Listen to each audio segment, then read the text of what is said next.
In this video, I'm going to show you how to swap a face in an image for free and online with an AI tool. Go to this website zdemo.ai and I will drop the link in video's description.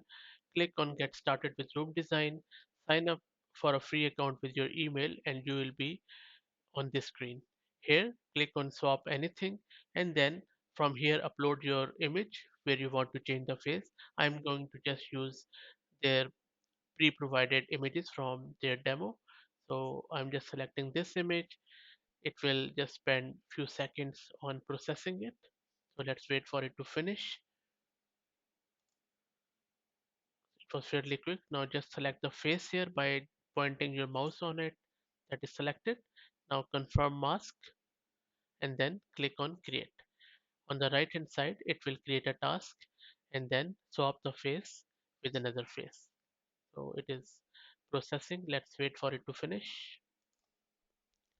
It has finished generating the face, so you can see that it has totally replaced the face.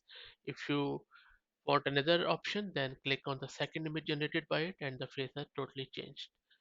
You can also select more images, but for that you would have to upgrade your plan. So if you want more images, like you want 6 images, you have to go with the boss plan, which is only $25 per month. All in all, a great tool. I hope you liked it. If you like the content, please consider subscribing to the channel. Thank you very much.